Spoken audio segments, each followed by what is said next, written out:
Objectif Languedoc-Roussillon vous fait suivre depuis plusieurs mois la campagne des régionales. Au lendemain du premier tour, analyse des résultats. Et grand vainqueur de ce premier tour des élections régionales en Languedoc-Roussillon, l'abstention, avec près d'un électeur sur deux qui ne s'est pas rendu aux urnes. Les résultats de ce premier tour sont pour moi avant tout la marque d'une reconnaissance du travail accompli en Languedoc-Roussillon. Des électeurs qui ont placé en tête de ce scrutin le président sortant Georges Frêche, avec 34,28% des voix. À Montpellier, bien sûr, ça me fait un peu de peine pour Hélène Mandreau, parce qu'elle n'est pas méchante.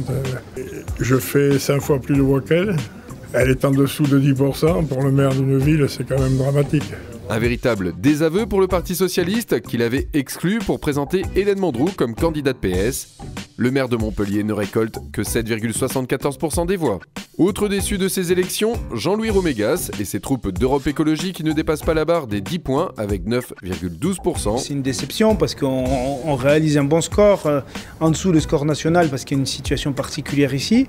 Au niveau national, il y a une grande satisfaction puisque Europe Écologie s'impose comme la troisième force, qu'elle confirme ses bons scores des européennes. Donc là, ça c'est une satisfaction. Dans la région, c'est une déception parce que à 2 dixièmes près, on ne sera pas présent au second tour. Du côté de l'UMP, le sénateur maire de Béziers, Raymond Couder, suit la tendance nationale, seulement 19,63%. Probablement une bonne partie des électeurs de l'UMP, certainement agacés par la politique de réforme du président de la République, aujourd'hui ne sont pas motivés pour aller voter. Mais que pour le second tour, dans la mesure où il y aura un choix clair à faire, je pense qu'on les retrouvera très certainement. Et la surprise vient de l'extrême droite avec la percée du Front National en la personne de France Jamais, qui récolte 12,67% des suffrages, ce qui lui permet de se maintenir au second tour.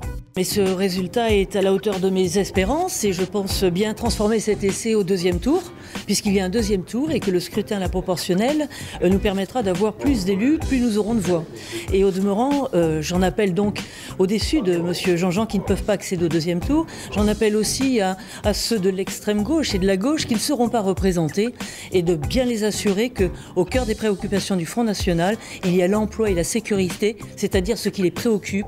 Et nous défendrons l'intérêt général. Nous avons un programme, nous avons des propositions et nous serons là, nous serons présents pour assurer une vraie opposition et pour être attentifs à la défense de leurs préoccupations. Le Front de gauche, représenté par René Revol, ne cache pas son désarroi. Ces alliances tardives ne lui ont pas permis de rassembler plus de 8,59% des électeurs. Notre résultat n'est pas négligeable puisque nous rassemblons 8,5% des électeurs.